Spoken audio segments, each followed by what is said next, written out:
him. Albert Marquez, who's a teacher at Gavilan College here. Nate Pruitt, who's, I believe, an instructor at Gavilan College here. Joe Chirino, who's a Bay Area favorite. Another local rock, alternative rock band, 5 Minutes to Freedom. Oh, yeah. Will be here, be there. And also a guy who I grew up in Gilroy with. Some people know him as Elvis and the Hound Dogs, but I know him as Donnie Prieto. Great. So well, that sounds like a lot of really, and also my predecessor, Suzanne St. John Crane, who's a blues singer. She's going to be performing again this year as well. Yeah, so we're looking forward to it. It's going to be a lot of fun. It's going to be a lot of fun. And there's some new things going on with the kids section in the kids area. Tell us a little bit about that. Yeah, so the kids area, you know, we have kids rides and kids activities and kids entertainment. Like this year they have a plastic bottle. So instead of throwing out the plastic bottle, they're setting up for the kids can make an atrium and compost and take that atrium home, and I believe it's going to grow into a sunflower. But what's really new at the children's area this year is they're doing like a treasure hunt. So this is great for the parents because the parents aren't held captive in the children's area. They're actually able to go back outside the festival, go around with their kids, and then come back to the children's area. Wow, that's going to be really great. I've seen that happen. I've watched friends of mine with their kids all day kind of stuck there, or parents, you know, one parent goes out and then the other one has to come back, and so this will really kind of free up parents to go around and see things, and also be great for the vendors, I'm sure. Yeah. That's great. So what's one thing that you think that people come all around the world for the Garlic Festival? Why do people come from Japan and Germany? I mean, we talked to tons of people from all around the world last year at our CMAP booth. Yeah.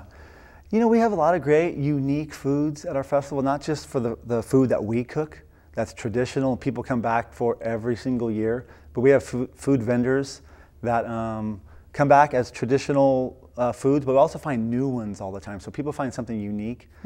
But I really believe that, you know, with all the food festivals around the world, we have something that's unique, and that is the garlic. That garlic offers a little bit of sex appeal, if you will, for food that no other groups can claim. Kind of an ironic statement about a garlic, right? Yeah. Because you have the breath mints right there at the same time. But what's the question people ask you about the Garlic Festival the most? They always ask me, they say, oh, have you tried the garlic ice cream? Everywhere I talk to wants to know that. That's a great comment. People do ask me that a lot. People ask me about the garlic ice cream. Yeah, and how do you like it? It's good. It's pretty. It's something you have to try. It's unique. Yeah, you got to try it. Yeah.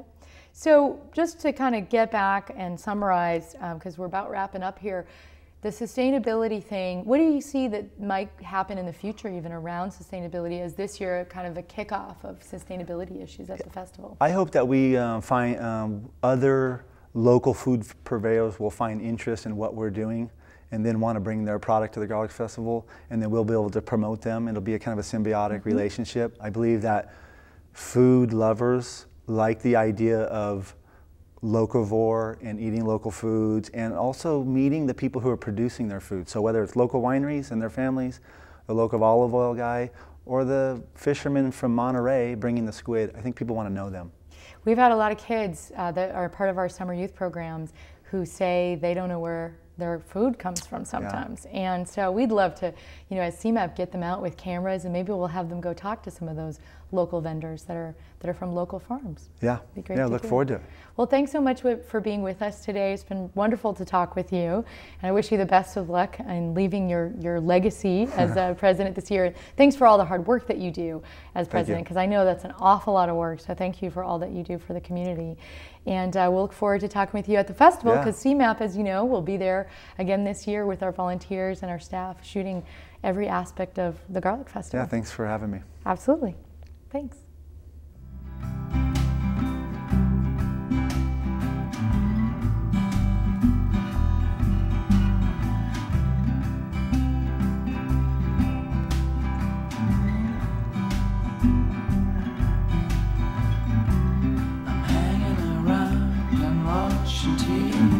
And I'm here with Dina Franklin, who is the co-chair of the Recipe Committee, which is also really the cook-off stage.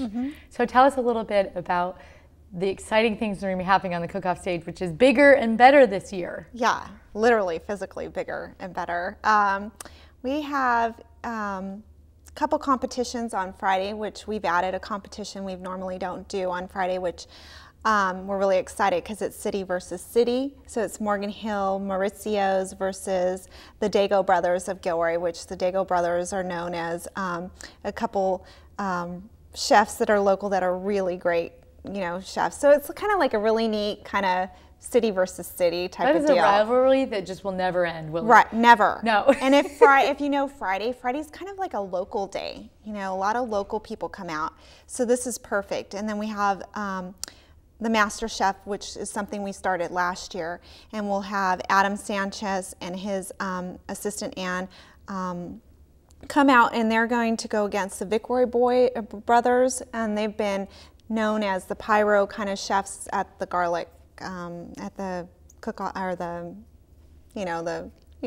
down Garlic Row. Yeah, the guys with the calamari, with the big pyro. Those big, huge, anyway. We've got some great footage I think we're going to watch later about that. It's beautiful when it happens. Yeah, when they do it, So it's going to be really exciting because they've kind of been battling back and forth with each other on the outside. People haven't really seen them kind of rival each other, So it'll be fun. It'll be a lot of fun. It's going to be some good entertainment. Yeah, good entertainment. And that's happening on Friday? Friday. And then Fabio is back. Fabio is back on Sunday. And he'll be doing his own demonstration, and then he will be emceeing the showdown, which is a big event that starts at high noon on Sunday, and it's a bunch of professional chefs throughout the area. We have a couple top chef people. We have the winner coming back from last year, so it's really going to be it's going to be great. It's going to be really great. So. Well, I'm excited about. I was back there with you on the stage with our cameras at CMAP last year, covering all of that happened last year, and we're really excited about it again. I was getting a little hot back there in the kitchen because you had so many celebrities and so many amazing people and really great food. Yeah. So I'm looking forward to that. But then I'm real curious about the recipe contest, because you were telling me a little bit about what are the criteria and how that process is and who's involved. So tell us a little bit about what you got to do to get your recipe into the Gilroy Garlic Festival. Well, you just really contest. have to submit the recipe, and we get close to 150 to 200, just depends. And we have a committee that goes through, and you submit a recipe that has, oh my gosh, garlic galore. I mean, it's got to have garlic. And it can't be something where you're opening up cans and just dumping it in. It's got to be something that's prepared, and you're cutting into all fresh products. And then what happens is the committee goes through them. They pick 60.